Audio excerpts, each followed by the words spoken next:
Hi అండి. Hello నమస్తే. నేను మీ జర్నలిస్ట్ గోపిని. అయితే ప్రభుత్వం ఇప్పటికే ఎన్నో పథకాలు తీసుకొస్తోంది. అయితే ఆడబిడ్డ నిధికి సంబంధించి ఒక 2 నిమిషాలు మీకు క్లుప్తంగా చెప్తాను. చాలామంది నాకు కొంతమంది కామెంట్స్ పెట్టడం జరిగింది.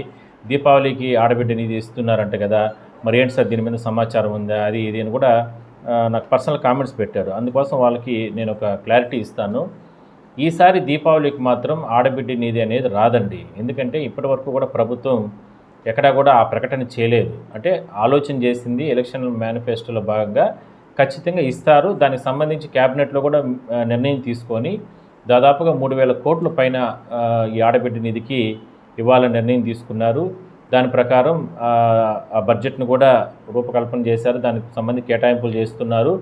బట్ అంటే అనుకున్న సమయానికి రకరకాల అంటే సంక్షేమ పథకాలు వస్తున్నాయి. ఒకవైపు అమరావతి నిర్మాణం ఇవన్నీ కూడా జరుగుతున్నాయి కాబట్టి ఆడబిడ్డ నిధిని దీపావళికి సంబంధించి మాత్రం ఇప్పుడల్లా అయితే లేదు. దీపావళికి లేదు, క్రిస్మస్కి ఇట్లా రకరకాల ప్రచారం జరుగుతుంది. అదంతా ఏం లేదు. నెక్స్ట్ ఇయర్ మాత్రం 100% ఉంది. మరి ఎవరెవరికి ఇస్తారు? ఈ ఆడబిడ్డ నిధికి సంబంధించి ఎవరెవరికి ఇస్తారు?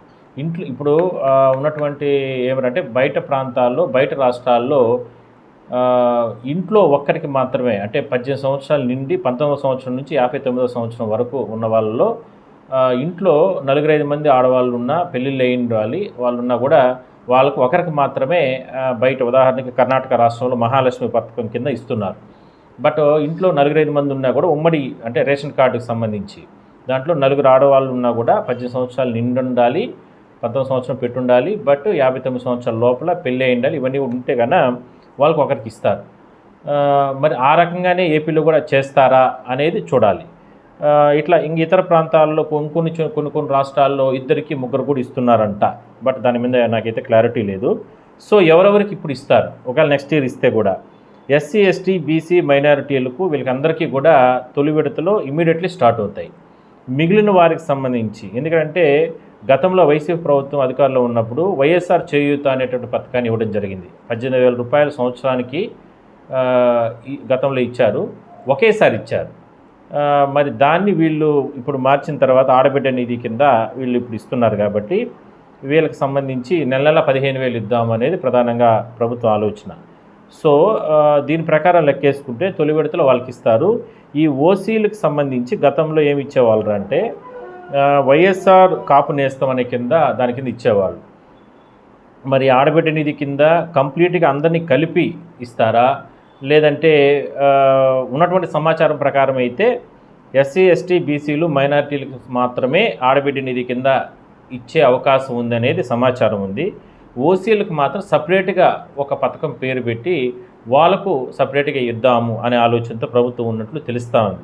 లేదంటే 2 క్లబ్ చేసి అందరికీ ఇస్తారా? ఒకవేళ అందరికీ ఇస్తే ఇంట్లో ఎంతమంది ఆడవాళ్ళు ఉంటే 19 సంవత్సరాలు అంటే 10 సంవత్సరాలు నిండి దాని తర్వాత ఉన్న వాళ్ళకి అందరికీ ఇస్తారా అనేది ఇంకా చర్చ అయితే నడుస్తూ ఉంది.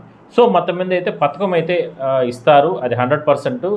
ఎట్టి పరిస్థితుల్లో కూడా 2026 సంవత్సరం కొత్త సంవత్సరంలో బహుశా ఒక 2 నెలలు దాటిన తర్వాత దీన్ని పూర్తి స్థాయిలో తీసుకొచ్చే అవకాశం అయితే ఉంది. ఎందుకంటే దీంట్లో చాలా అంశాలు ఉన్నాయి. వాటన్నిటిని కూడా ప్రభుత్వం పరిశీలన చేస్తూ ఉంది.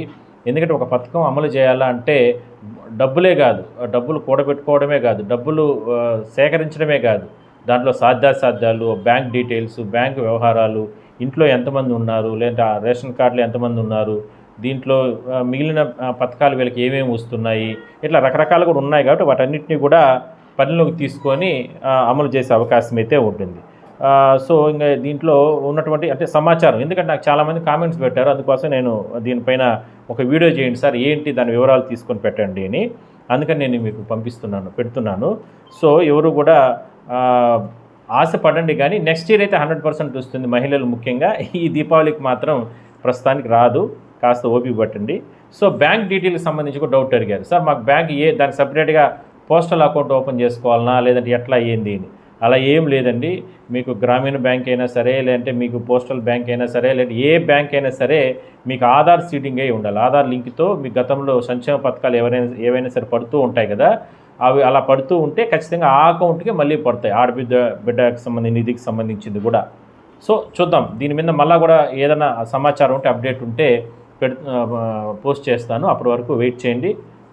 థ్యాంక్స్ అండి.